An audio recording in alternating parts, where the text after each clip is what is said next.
कथाको शीर्षक रहेको छ एउटा सपना हजार सङ्घर्ष। सानो गाउँमा जन्मेको अर्जुन सानैदेखि ठुलो सपना देख्थ्यो।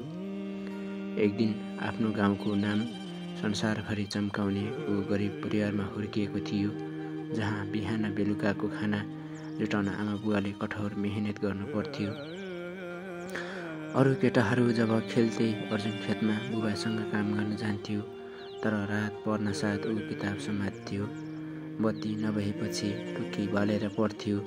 अर्जुनको बुवाले भन्थे, छोरा, यो संसार धनवालाहरूको हो, हामी जस्तो गरिबलाई सपना देख्न पनि बहुत गाह्रो छ। तर अर्जुन मुस्कुराउँदै भन्थ्यो, आमा बुबा, म तपाईँहरूलाई देखाउनेछु, सपना धनले होइन मेहनतले पुरा हुन्छ। विद्यालय सकिएपछि उसले ठुलो सहर जान मन बनायो, तर टिकट काट्ने पैसा थिएन। अन्त्यमा गाउँका मानिसहरूले सानो चन्दा उठाइदिए अर्जुनलाई सहर पठाउन। सहरमा सबै कुरा फरक थियो। ठुला घरहरू, चिल्लो बाटोहरू, अनौठा अनुहारहरू, सबैजना आफ्नो गतिमा हिँडिरहन्थे। कोही रोक्दैन, कोही हेर्दैन।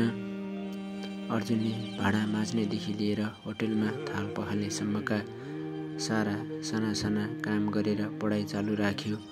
कहिले ऊ थाक्थ्यो, राति ओछ्यानमा सुत्दा भोकै निदाउँथ्यो, तर भित्र उसको सपना बोलिरहन्थ्यो, म एक दिन सफल हुन्छु। समय बित्दै गयो, कलेज सकियो। एक दिन उसले एउटा ठुलो कम्पनीमा अन्तर्वार्ता दिन गयो। अन्तर्वार्ता लिने व्यक्तिले उसको डकुमेन्ट हेरेर हाँस्यो, तिमी गाउँबाट आएका रहेछौ, सहरका मान्छेसँग प्रतिस्पर्धा गर्न सक्दछौ? अर्जुनले साहस गरेर भन्यो, म सायद सहरको जस्तो चिल्लो अङ्ग्रेजी बोल्दिनँ, तर मसँग हार्न नसक्ने आत्मा छ।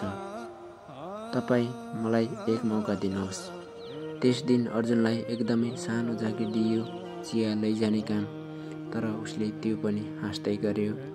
हरेक दिन उसले कार्यालयको काम सिक्दै गयो, अतिरिक्त समय मिहिनेत गर्यो, आफै पढ्दै गयो। वर्षौँ बित्यो। एक दिन कम्पनीले ठुलो प्रोजेक्टका लागि भित्रैबाट एकजना इमान्दार र मेहनती व्यक्तिलाई प्रमुख बनाउने निर्णय गर्यो। सबैजनाले अर्जुनको नाम अगाडि सारे।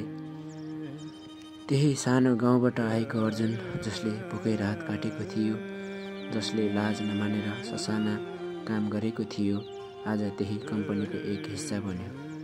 अर्जुनले गाउँ फर्केर आमा बुबालाई अँगालो मार्दै भन्यो, तपाईँहरूको छोराले संसारलाई देखाइएको छ।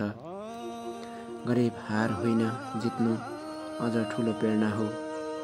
त्यो दिन गाउँभरि बाजा बज्यो र मानिसहरूले बालबालिकालाई सिकाउन थाले, हेर, सपना भनेको पैसा भएर होइन, साहस भएर पुरा हुन्छ।